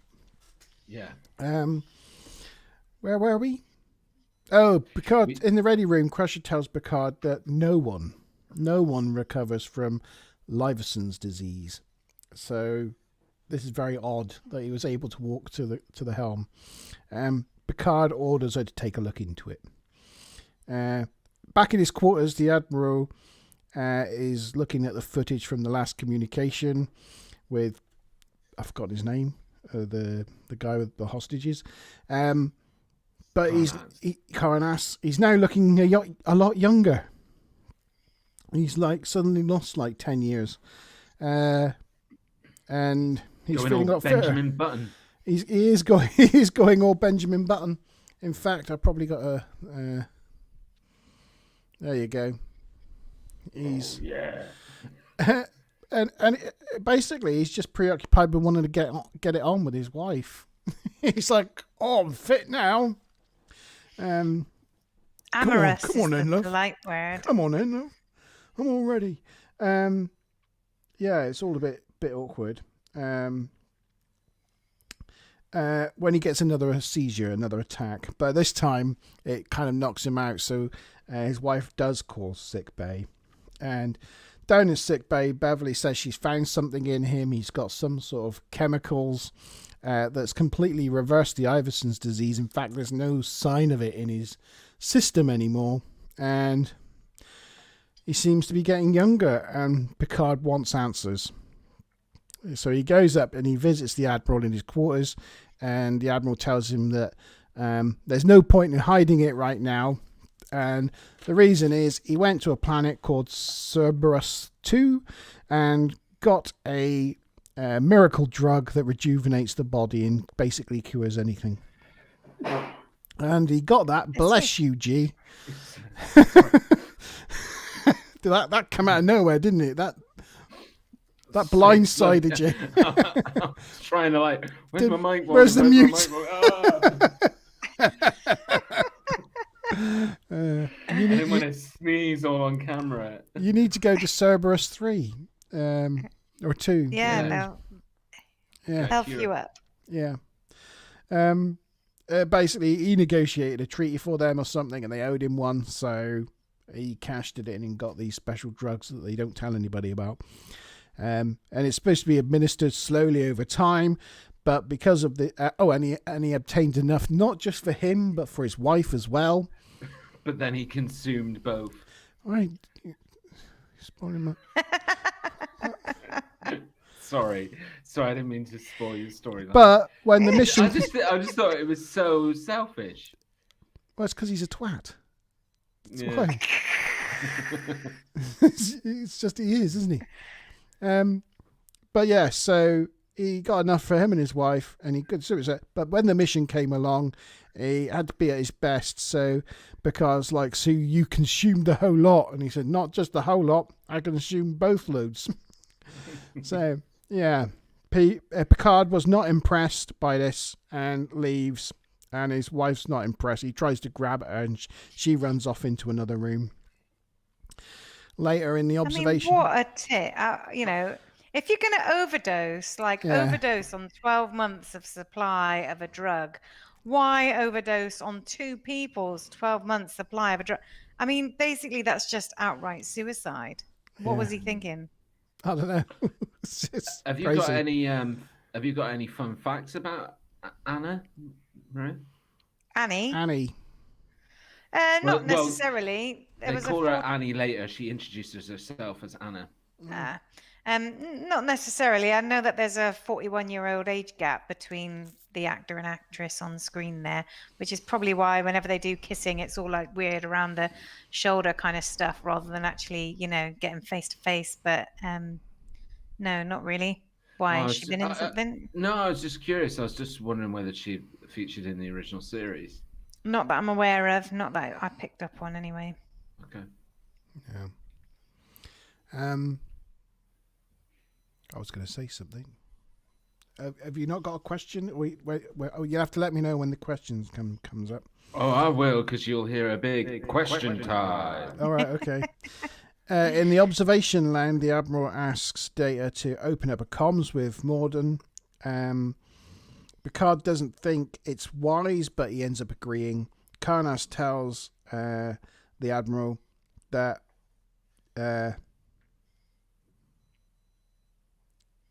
all the suspects the Admiral has that are behind the kidnappings, they're all dead now, long gone.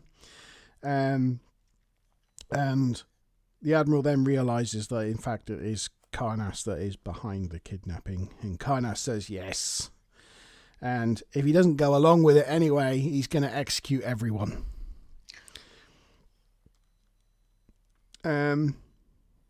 So the Admiral states that Karnas has the hostages and they need to go to Warp 9 to surprise them and get there ahead of time.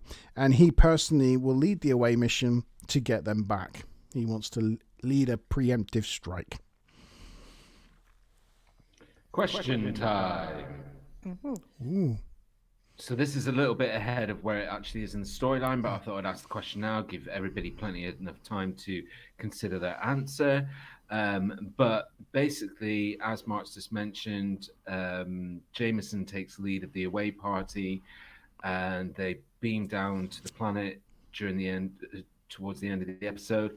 How many of the ship's crew beam down to the planet? How many of the ship's crew beam down to the planet? A5, B6, or C7? A5, B6, or C7? How many ship's crew beam down to the planet? Keep that question in mind. This is the decider, and it's many worth points? 50 points. Because this is actually make this one worth 100 points because it's a very hard one. Hey, Very hard one to do. hang on. Who's dishing out the points here? You just Okay, you dish out the Monty points then. Barnes You dish it out. giving away my points. As it He's happens, only got so I'm the many. question master. as it happens, I wanted to give away 100 points for this question anyway. Ah. Yeah. It's a big question with big points. Okay. Yes, thank you, Smiler, for posting the question. On the bridge, he asked Data to bring up the plans on the main viewer. And the graphics for that look really rubbish when they bring up this like weird plan thing that they zoom in on the view screen, and it like zooms in with all the text like going off the screen. Anyway, it just looks dodgy. And the Admiral thinks they're holding the hostages in the tunnels under the city, and Picard thinks that that's a bit obvious. And as they don't have enough information to go on, it seems like a bit of a hasty move. The Admiral reminds him that he's in charge of this away mission and it's up to him, and he needs to butt his nose out of it. And the Admiral's wife is distraught that he will now be... what am I writing there? She's talking to Beverly and the doctor, and she's now distraught that he's going to be younger than she is. because she's like, look at me, I'm all old, and he's going to be a young man, you know. We were going to have like a retirement together and all this. So Crusher, to put her mind at rest, tells her that actually there's no point in worrying about it because his condition's not stabilizing. So basically he's about to die. So it's like, well, don't go worrying about him being young because he's dead. So I thought, well, that's one way of comforting her. Yeah, way to go on your bedside manner there, Beverly. Picard goes, oh, bless you, Smiler. You won't have heard that, but I just heard a massive sneeze from the other end of the building. Picard goes to the obs lounge to randomly look out the window. As you do in the dark, you just go into observation and just look out the window. And the Admiral there steps out of the darkness. He's just sort of just stood in the shadows in observation, as you do. And of course, he now looks like that. He now looks like a 35-year-old man. Picard still wants to know why they are going on an armed assault mission rather than relying on diplomacy.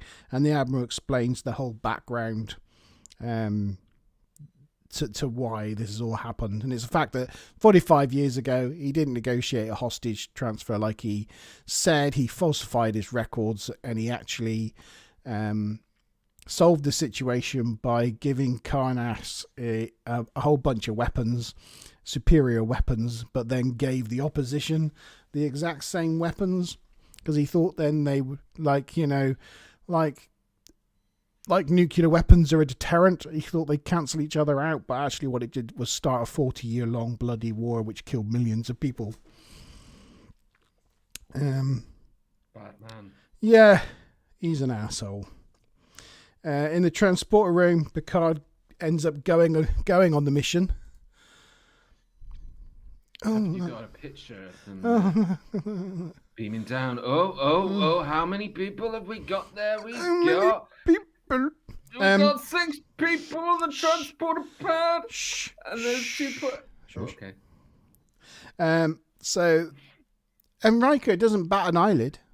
You know, the Admiral and the Captain are going on an armed away mission. Probably one of the most dangerous away missions an away team have had on the Enterprise to date.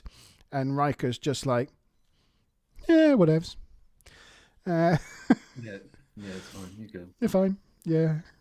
I think it's the way that he says it. I think he's like, yes, well, you may be, but I can come with you if I want. It's like the way he says it is almost like, yeah, I'm not going to argue with him right now. It would be fruitless. Yes. Riker knows when he's outgunned. There was no winning that argument. Okay, so we pretty much got to the bit where the answer to the question I asked has come up. And the reason why I need to address it now is because I'm going to have to put a decider question into play. Because as you can all see, the question was how many of the ship's crew being down to the planet. There's 6 people on the transporter pad. Both guys put the answer A in the chat, which A was 5.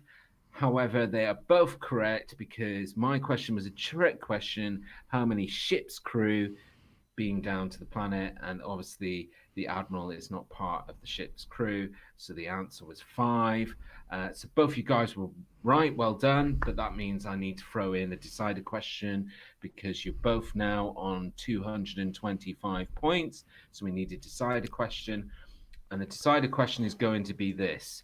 At the beginning of the episode review, Mark said the name of the planet that they were picking up the Admiral from. What was the name of that planet? I'm not giving any clues. Please put your answer in the chat, Karen or Stu, so that we can get a decider to who's this evening's winner. Correct spelling not required. As long as it looks or sounds like it. And you can't go on Netflix. Well, you can, No. but Or then Google. you have to live with the consequences of that action. Of being a cheat and You, that karma know, will catch you up know with what you. you've done. You know it. That's a win. See, we said no Netflix or Google, but they could skip back to the beginning of the episode on YouTube. They could. But don't do it. Yeah. Yes. So, well done. I didn't realize I'd be giving away 200 points in that round. That was a lot of points. No, That's you just- gave away 100. So Oh each yeah, person- no, 100 oh, yeah. each. So that was 200 points. I'm having points palpitations. One thing I forgot to mention when they were sort of, I can't remember exactly what point it was, but the Admiral guy took the captain's seat at one point, and Picard sat in Riker's chair. And that's one of only 3 times ever that Picard sits in Riker's chair.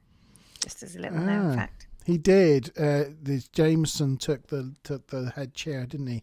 I'm sure he was just putting the needle into Picard at that point. Yeah, Just like probably. sitting in And the this was chair. the first kind of outing, next gen outing of an admiral's uniform. And as we previously assumed, Q's representation of an admiral uniform with its like 2 inches of gold trim was just the massive over exaggeration of what it Yeah. actually looks like. Yeah. It's pretty smart. So they beam down. Jameson says that he knows exactly where they are and where the hostages would be. And he outlines his plan, says they've got to head down this direction and what's going to be there. And Data with his scanners, because, you know, they're in the 24th century, so they've got tech, is like, you know, he's completely wrong. And Picard's like, well, you know, 40 years ago, that might have been like that, but, you know, times are a-changing. And lo and behold, he does end up leading him into a dead end. But Geordi has a look at it with his visor and realises that war was put there relatively recently. So they cut through it with their phasers. They put their phasers onto mining beam and slice through it. And there's a really great effect of when they're slicing through the wall, because you can literally see like You the can see fuse the whole line. outline, yeah, of where it's going to open up. Where they line the pretty fuse cool. along it to make the like the fizzing, you know, this like it's like a line of sparklers, you know, just to make them. Yeah, I think it's just like I assumed it was just like a gap, because that's where the bit falls through. It was just like a separate piece of wall, and you can see this obvious, you know, line where it's well, you can gonna see come sparks coming out, and I think they Yeah, just yeah. they had a line and they just filled it with like a teensy bit of gunpowder or whatever, just so it goes. Shh. Yeah, it's totally obvious that it's already been it looks done. really poor. It does. But the noise of cutting through a wall with phasers and the wall falling down, and that alerts the guards. So as they round the corner, they get into a gunfight with the local militia, and Data points out that their phasers are in fact set to kill.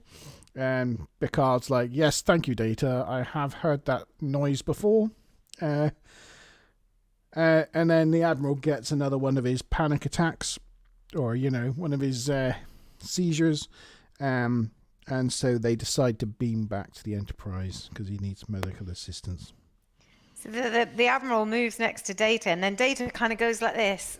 And then, like, about 3 seconds later, the Admiral collapses. It's like, that was a little bit poorly choreographed. Like, you're obviously clearly expecting that several seconds too early. Yeah. Oh, sorry, I've not been... there they are. There's Picard telling him he's a In the numpty tunnels. and he doesn't know where he's going. That's the firefight with the local army. So back on the Enterprise, Picard tells Riker that the Admiral conditions deteriorating when Karnas hails them to say that he knows Jameson was behind the attack, and Picard tells him that he is in fact unwell, and Karnas gives them 10 minutes to beam down, or else the hostages have had it. Picard is called to the sick bay, and Riker informs them that they now have 5 minutes. Picard tells Riker that he and the Admiral will be beaming down because the Admiral's like on his sick bed and he's like, I've got to do this thing. Yeah. Karnas doesn't believe the young man before him is in fact that was a little bit further on. That is in fact Admiral Jameson, and the Admiral calls him Praetor, and Karnas is like, why did you call me that? How did you know that? But he still doesn't think. He thinks he's being tricked, and he threatens to put all of them to death, not just the hostages. But then the Admiral then gets another attack, so they ask Annie to beam down to be with him.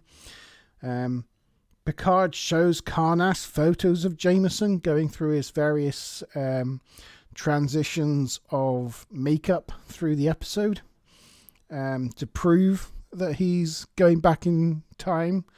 And he does it on this really crap-looking device, this bulky device with a tiny little screen.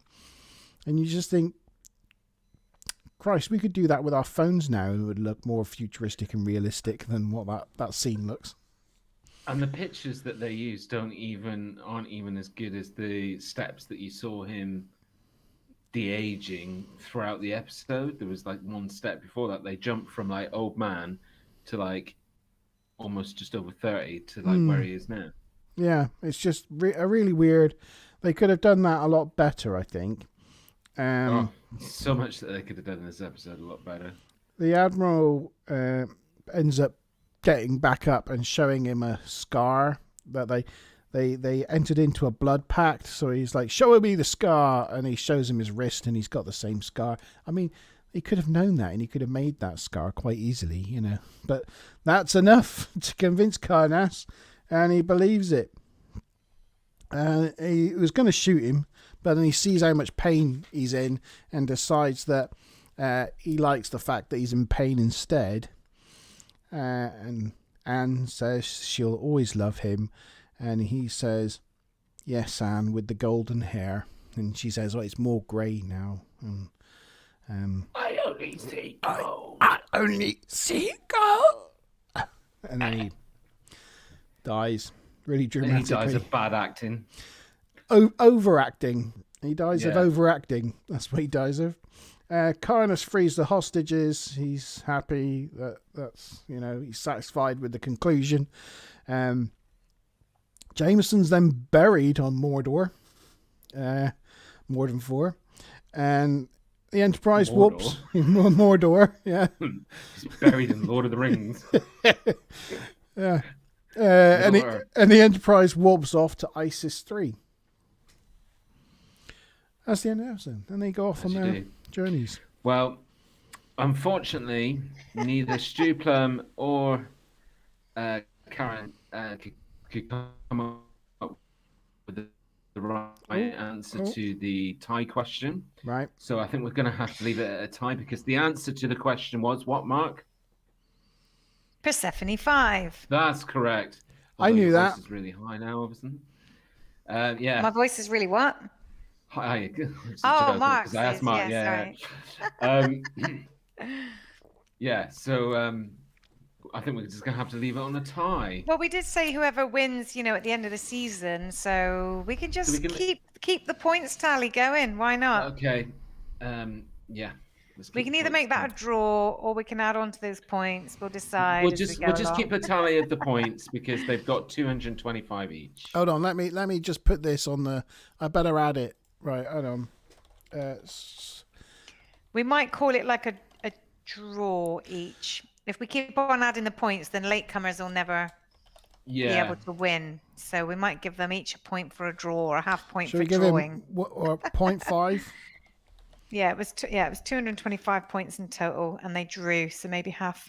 I'll give them half a winning. Half a win each. I like 0.5 points. Yeah, 0.5 point. Right, there we go. So I've got a few bits and bobs to, I didn't really sort of interject too much, but apparently this right. episode, DC Fontana, a lot of her work was rewritten by Gene Roddenberry, and she got to a point where she quit. She did. And yeah. this was the sort of the deciding episode where Maurice Hurley, the producer, decided to just take over the whole writing crew. He realized that, Gene Roddenberry just didn't know what he was doing anymore, so kind of took over.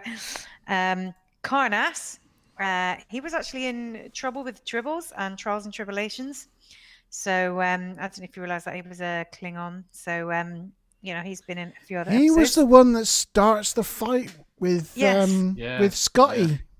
Yeah, but he was in both the old one and the new one. And to be honest, you look at pictures online, he looks pretty much the same. I can see him now. There's so many decades. He insults apart. the Enterprise and causes the fight.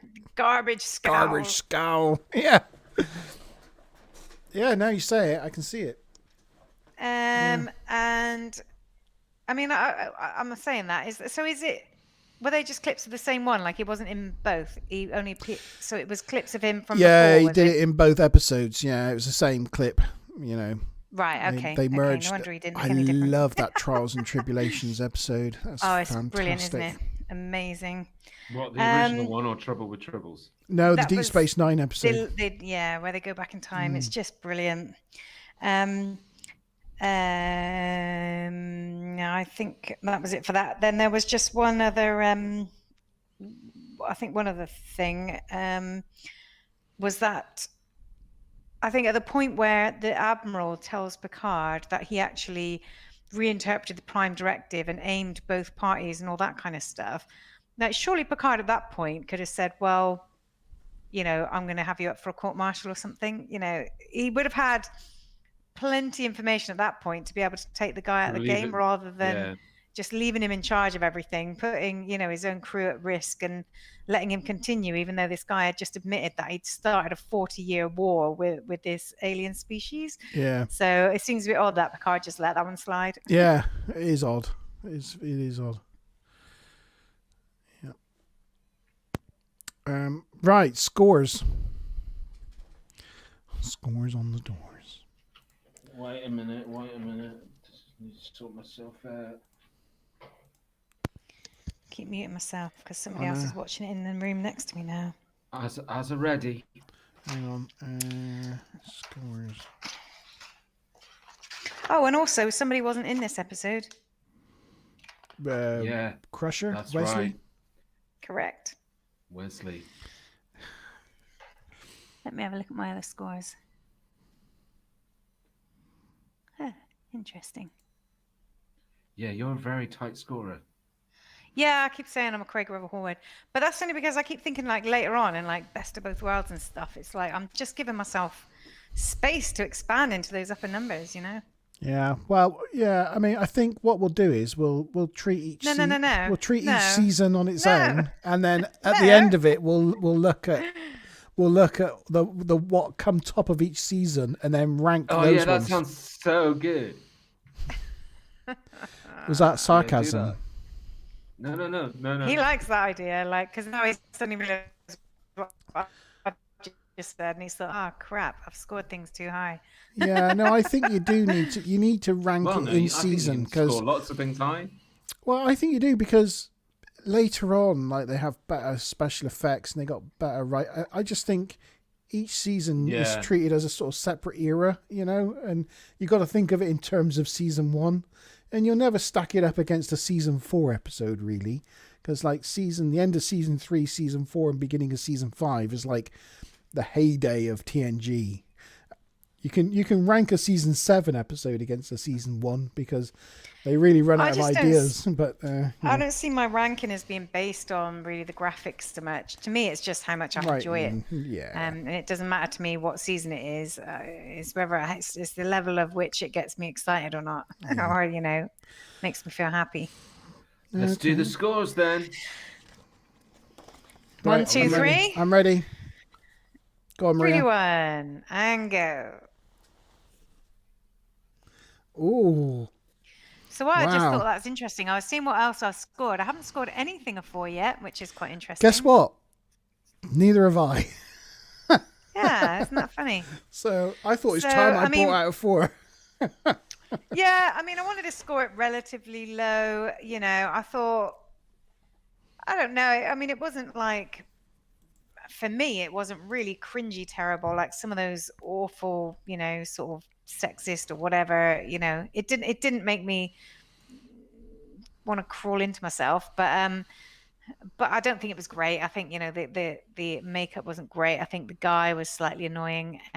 Some of the premise was quite good. I think that's why I gave it some props. Really, is for the sci-fi premise of it. The whole de-aging thing, and yeah, I kind of I really felt sorry for the wife, Yeah, Annie, you're just and I just thought, how awful this whole thing's Yeah. been for her. I just really felt for her, and I really Yeah. thought her performance was quite good. And She'd lived her whole life like hoping that when, you know, they could Yeah, just with retire this and asshole. relax together. yeah, just just To holding imagine up that hope you've for wasted your life Mm. on somebody like that, just heartbreaking. yeah. I just didn't care. So is that your lowest score yet? No. Yeah, Oh, you did yeah. Joint score lowest. No, I Justice did. at one Yeah. as well. Yeah, there's another one. But you there. like this one less than Angel 1. Interesting. Yeah, no. Yeah, I mean, this is definitely an episode that if it was coming up and I wasn't sort of having to go and back watch for, this show, I wouldn't bother watching it because I just dislike it so much. And if I would skip by it and I wouldn't watch it, then it's a 1 in my opinion. I think the acting is awful from the guy that's the guest lead. And then I think when it's a bad storyline and bad acting like it was, it brings the rest of the crew down a little bit, and you can see that the rest of the ensemble aren't at their best either. And I just think some of the concepts and ideas, I think the storyline is super duper boring, like so boring, it's unbelievable. There's a lot of speech as well, a lot of monologues. I just got to do a shout out for KD Fitness. So he's posted so many comments and we haven't mentioned a single one Yeah. yet. So he's basically, been guessing Tatooine as the I did. as the I said that. I did mention that. Oh, did Yes, you? Oh, sorry. it's the running theme of the fact that he likes to joke that he likes to- Star Trek is Star Wars. I tried to And ignore his Star Star Wars Yeah, references. he said these are the droids we're looking for. Yeah. And such things. And also, did you see Kaz said she misread the Space King and thought it was the Spanking. We can change his Well, name. Just saying. Yeah, either or either. I should really set up a YouTube account for G Star rather than using my other. Oh, and It'll give me an extra subscriber and another like. So yeah, do it. Stu Plum scored a 3, by the way. for Yeah, I this, saw so- that. Yeah, 3. Yeah, it's a fair score. Smiler says maybe they threw him in the fire of Mount Doom as the burial in Mordor. Wheaton's gone, so someone probably somewhere said, Wheaton! He probably had to go to school. Yeah. fair. Yeah. I mean, I would be glad to have missed this episode. I would be like, can I go to school, please? It wasn't, I felt that way about Angel 1. yeah, I felt that one about Angel 1 and Justice and Code of Honor. Those 3 Yeah. are definitely, I feel, worse than this episode. Yeah. This is I definitely think- the 4th worst episode. I think looking at the scores there, I think we've pretty much got it right, Yeah, Angel yeah. 1, Justice, Code of Honor, Too Short a Season, they are the 4th worst. And the best ones we got the 110, the Battle, Make it Big now. the Goodbye. Naked Now, and the Big Goodbye, which Big is Goodbye. good as well. They're all So good episodes. those are all good episodes. So top 4 and bottom 4 are looking good for this season so far. I think we've nailed it. Yeah. Next up, we've got When the Bow Breaks and Home Soil. If I could remember what either of those 2 were, I'd tell you. I can't. When the Bow Breaks, it's got something to do with children, I think, obviously. Yeah, isn't that the one where they've got special skills and they? Yeah. And they get kidnapped. When the bow breaks, a planet was able to cloak itself for thousands of years, suddenly reveals itself with inhabitants proposing peace. But initial negotiations, children in the Enterprise are kidnapped due That's to it. infertility of the inhabitants. Yeah, and they've all got like special skills, carpentry, music. And then home soil is on Valara 3. Geordi and Data discover a microscopic life responsible for the death of an engineer. That's at like the mining station thing, I think, where there's like all these mining accidents, and it turns out there's some sort of life form in the rocks. It's fighting back by killing the miners. Is that right? Yeah, that's right. Gosh, Yeah. I can't even remember that from the description, so that's going to be Yeah. interesting. I think it's interesting to see how far we are through the first season now. You know, Getting there. We are getting there. We are making our way through. So yeah. If you are watching this back and you want to join in on the quiz and you didn't manage to join us live, please put your answers in the comments below, and we will include those points. We'll add those points for next week's episode. You will be included. I'm talking to you, Andy. If you're watching whilst doing dishes, put your answers in the comments, and As you're watching. yeah, obviously We're don't. saying this at the end, though, because if he watches it from the beginning, he won't get you to say that to the end. No. You can go back. You're gonna have to have just to quickly text jump in him. the time machine, go back to the beginning of the episode, please, Yeah, and then say that then, because he's gonna see all the answers. go by back this and point watch it anyway. again. You know you want to watch it twice anyway. Or next week. Yeah, or join us next week. Or just text him before he watches it. Yeah. But yes, so thank you to everyone in chat for your input, for your answering your questions, and for your funny quotes. Thank you to Mazimet, Bob, and G-Star.